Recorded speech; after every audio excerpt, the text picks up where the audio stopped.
Champions ട്രോഫിക്ക് ഇന്നാണ് തുടക്കമാവുന്നത്. പാകിസ്ഥാനും ന്യൂസിലൻഡും തമ്മിലാണ് മാച്ച് നടക്കുന്നത്. ഇന്ത്യയുടെ മാച്ച് നാളെയാണ്. ഇന്ത്യയും ബംഗ്ലാദേശും തമ്മിലാണ് ആദ്യ മത്സരം. ഉച്ചയ്ക്ക് 2:30 കളി തുടങ്ങുന്നത്. ഈ മാച്ചിന്റെ കംപ്ലീറ്റ് പ്രിവ്യൂ ആണ് നമ്മൾ ഇന്നത്തെ വീഡിയോയിൽ നോക്കുന്നത്. ഓപ്പണിംഗിൽ എന്തായാലും മാറ്റം വരാൻ സാധ്യതയില്ല. രോഹിത് ശർമ്മയും ശുഭ്മാൻ ഗില്ലും തന്നെയായിരിക്കും നാളെ ഇന്ത്യക്ക് വേണ്ടി ഓപ്പൺ ചെയ്യുന്നത്. 3-ാം നമ്പറിൽ കോഹ്ലിയും 4-ാം നമ്പറിൽ ശ്രേയസ് അയ്യരും ഉണ്ടായിരിക്കും. ആദ്യത്തെ 4 സ്ഥാനങ്ങളിൽ മാറ്റമുണ്ടായിരിക്കില്ല. ഇനി കീപ്പറായിട്ട് 5-ാം നമ്പറിൽ രാഹുലായിരിക്കും ഉണ്ടാവാൻ പോകുന്നത്. ഋഷഭ് പന്തിന് സ്ഥാനം കിട്ടില്ല.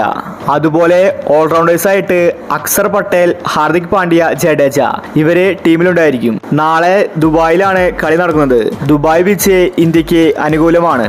അവിടെ കളിച്ച പരിചയം ഇന്ത്യക്കാർക്കുണ്ട്. ബംഗ്ലാദേശ് ഇന്ത്യക്ക് ഒരു എതിരാളി പോലും ആയിരിക്കില്ല. ഇന്ത്യ ഈസി ആയിട്ട് കളി ജയിക്കും. ചാമ്പ്യൻസ് ട്രോഫി ഏകദിന ഫോർമാറ്റിലാണ് നടക്കുന്നത്. ആദ്യ മത്സരം തന്നെ ഇന്ത്യ വിജയിച്ചു തുടങ്ങിയേക്കും. ഇന്ത്യയുടെ മുൻനിര ബാറ്റ്സ്മാൻമാർ ഫോമിലാണ്. അതുകൊണ്ട് ഇന്ത്യക്ക് പേടിക്കാനില്ല. ബൗളിംഗിൽ ഷമി, അർഷദീപ് സിംഗ് ഇവരായിരിക്കും ഉണ്ടാവാൻ പോകുന്നത്. വരുൺ ചക്രവർത്തിക്ക് പ്ലേയിങ് ഇലവനിൽ സ്ഥാനമുണ്ടായിരിക്കില്ല. ഋഷഭ് പന്തിനെ പരിക്ക് പറ്റിയത് ഇന്ത്യക്ക് തിരിച്ചടിയാവുന്നുണ്ട്. ഒരുപക്ഷെ പന്തിന് പകരം പുതിയൊരു കീപ്പർ ഇറക്കാനും സാധ്യത കൽപ്പിക്കപ്പെടുന്നുണ്ട്. നിലവിൽ ഇന്ത്യയുടെ മെയിൻ കീപ്പറായിട്ട് രാഹുലായിരിക്കും പ്ലേയിങ് ഇലവനിൽ കളിക്കാൻ പോകുന്നത്. വലിയ മാറ്റങ്ങളോടെയാണ് ഇന്ത്യ നാളെ ചാമ്പ്യൻസ് ട്രോഫിക്ക് ഇറങ്ങാൻ പോകുന്നത്. ഇപ്രാവശ്യം ഇന്ത്യക്ക് എന്ത് വില കൊടുത്തും കപ്പ് നേടണം.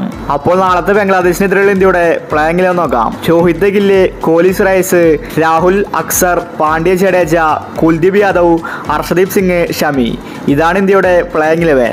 നാളെ ഇന്ത്യ അടിച്ചു താർക്കുമെന്നത് ഉറപ്പാണ്. ബംഗ്ലാദേശിനെതിരെ ഇന്ത്യ ഒരു 350+ റൺസാണ് ലക്ഷ്യം വെക്കുന്നത്. ബംഗ്ലാദേശിന് ഇന്ത്യക്ക് ഒരു 250-നുള്ളിൽ ഓൾ ഔട്ട് ആക്കാൻ സാധിച്ചേക്കും. അപ്പോൾ നാളത്തെ മാച്ചിന് വേണ്ടി നമുക്ക് കാത്തിരിക്കാം. ഇതുപോലത്തെ ക്രിക്കറ്റ് ന്യൂസിന് വേണ്ടി ചാനൽ മറക്കാതെ സബ്സ്ക്രൈബ് ചെയ്യൂ.